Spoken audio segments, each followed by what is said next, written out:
অন্তত পাইলট প্রকল্পে ঈদের আগে শুরু, এটুকু আমি জানি। ওকে ভাই, থ্যাংক ইউ।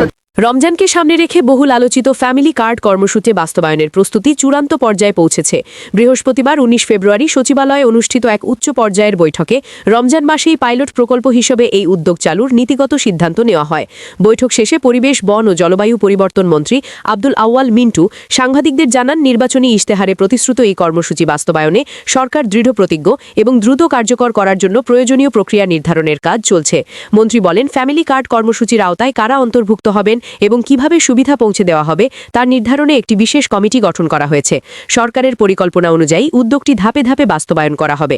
প্রথম পর্যায়ে হতদরিদ্র পরিবারগুলোকে অগ্রাধিকার দেওয়া হবে। পরবর্তী ধাপে দরিদ্র এবং এরপর মধ্যবিত্ত পরিবারগুলোকেও এই সুবিধার আওতায় আনা হবে।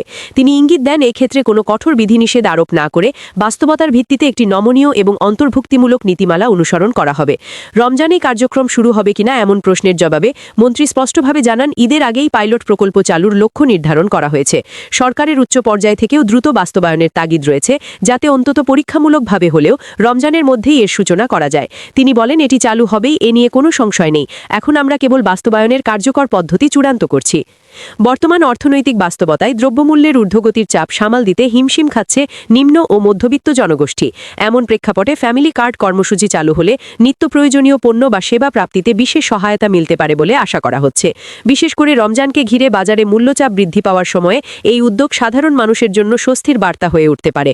ঘোষণার পর থেকেই জনমনে নতুন প্রত্যাশা তৈরি হয়েছে, আর এখন সবার নজর দ্রুত ও স্বচ্ছ বাস্তবায়নের দিকে।